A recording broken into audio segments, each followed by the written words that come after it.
வணக்கம் நண்பர்களே, வாழ்க மகிழ்வுடன். இது சிபிஎல்லின் சிந்தனை களம். தினம் ஒரு திரவியம், உடலுக்கும் மனதுக்கும். உயர பறக்க இறக்கைகள் மட்டும் போதாது. இது இன்றைய தலைப்பு. நம்முடைய வாழ்க்கையில உயர உயர பறக்கக்கூடிய பறவைகளை நாம் பார்ப்போம். அவற்றில் முக்கியமானது கழுகு. கழுகு தன்னுடைய கூட்டை எங்க அமைக்கும் அப்படின்னு சொல்லிட்டு நான் ஒரு ஆர்டிக்கல்ல படித்தேன். என்னன்னா, மலை உச்சியில இருக்கக்கூடிய மரத்துல, அந்த மலையினுடைய உச்சியில் இருக்கக்கூடிய ஒரு மரம், அந்த மரத்துல பள்ளத்தாக்கை நோக்கி வளர்ந்திருக்கக்கூடிய கிளையில தன்னுடைய கூட்டை அதை அமைக்குமா. நிறைய முட்கள் எல்லாம் முதல்ல கொண்டு வைக்கும். அப்புறம் அதுக்கு மேல தேங்காய் நாறு அல்லது பஞ்சுகள், இலைகள் இவற்றையெல்லாம் வைத்து அந்த கூட்டை அமைக்கும். சாஃப்டாக்கும். அதுல முட்டை போடும், அடை காக்கும், குஞ்சுகளை பொறிக்கும். அந்த குஞ்சுகள்லாம் வளர ஆரம்பிக்கும். குஞ்சுகள்லாம் பொறிச்சதுக்கு அப்புறம் வளர ஆரம்பிக்கும். அவற்றுக்கு உணவு கொடுத்துக்கிட்டே இருக்கும் கழுகு. என்றைக்கு இறக்கை முளைத்து அந்த குஞ்சுகள்லாம் வளர ஆரம்பிக்குதோ, இறக்கை விரித்து பறக்க அவைகள் எத்தனிக்கும் பொழுது, முயற்சி செய்யும் பொழுது, இந்த கழுகு தாய் கழுகு என்ன செய்யும் அப்படின்னு சொன்னா, அந்த கூட்டில் இருக்கக்கூடிய சாஃப்டான பார்ட்ஸ் எல்லாத்தையும் எடுத்துரும்.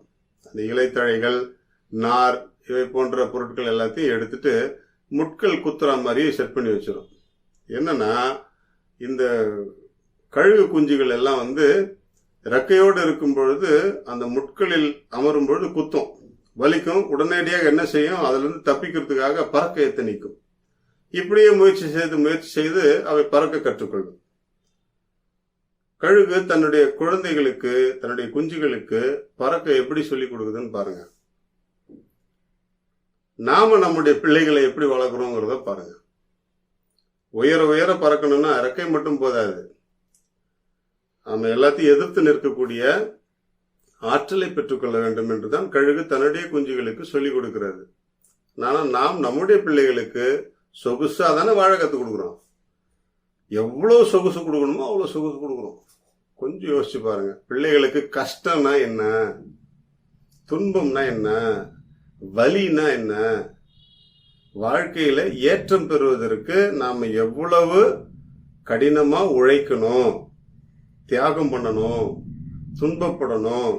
நம்ம உடல்ல புண்ணானாதான் அதுக்கு மருந்து தேடி நம்ம செல்ல முடியும் அப்படிங்கிற ஒரு உண்மையெல்லாம் குழந்தைகளுக்கு சொல்லி வளர்க்கறதுக்கு முயற்சி செய்வோம். கழுகு அருமையான ஒரு பாடத்தை நமக்கு கற்றுக் கொடுக்கிறது. இதை பற்றின ஒரு வீடியோகிராஃப் கூட இருக்கு, ட்ரை பண்றவங்க பார்க்கலாம்.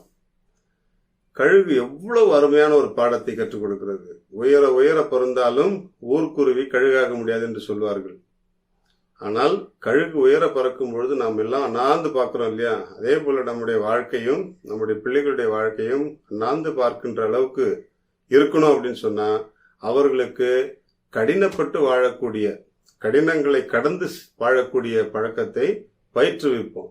அப்பொழுது அந்த பிள்ளைகள் எல்லோரும் வாழ்க்கையில் அர்த்தமுள்ள ஒரு வாழ்க்கையை வாழ்ந்து அன்னார்ந்து பார்க்கக்கூடிய நிலையில் இருப்பார்கள். வாழ்க மகிழ்வுடன்.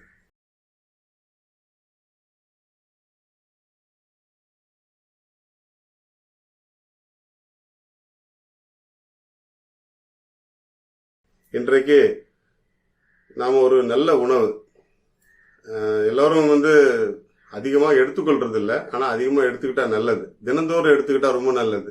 என்ன அப்படின்னு சொன்னா, நெய். சுத்தமான நெய் கிடைச்சிச்சுன்னா வாங்கிக்கோங்க. காலையில ஒரு ஸ்பூன், அது வெறுவயத்தில் சாப்பிட்டாலும் சரி, இல்லை உணவோடு சேர்த்து சாப்பிட்டாலும் சரி, தினமும் காலையில ஒரு ஸ்பூன் நெய் சாப்பிடுங்களேன். உங்களுடைய உடல் நாள் முழுக்க குளிர்ச்சியா இருக்கும். உடல் உஷ்ணம் குறைஞ்சிடும், சூடு குறைஞ்சிடும். நாள் முழுக்க அதனுடைய குளிர்ச்சி தன்மை நம்மை பாதுகாக்கும். அது மட்டும் இல்லாம குறிப்பா குழந்தைகளுக்கு, நான் இன்னைக்கு குழந்தைகளை பத்தி தான் சொன்னேன், குழந்தைங்களுக்கு நினைவாற்றல், அவருடைய நினைவாற்றல் அதிகமாகி கொண்டே இருக்கும். நெய்ல அவ்வளவு ஒரு சூப்பர் பவர் இருக்கு. குழந்தைகளுக்கு நினைவாற்றலை பெருக்கக்கூடிய ஒரு சூப்பர் பவர் நெய்ல இருக்கு. அதனால அந்த உடலுக்கு சக்தி தரக்கூடிய புரோட்டீன் நிறைய இருக்கு. ஒரு ஸ்பூன் எடுத்துக்கிட்டாலே போதும், இவ்வளவும் நமக்கு கிடைச்சிரும். எளிமையான உணவுகளை நான் டெய்லி சொல்லிக்கிட்டே இருக்கேன். எடுப்போம், பயன்பெறுவோம். வாழ்க மகிழ்வுடன்.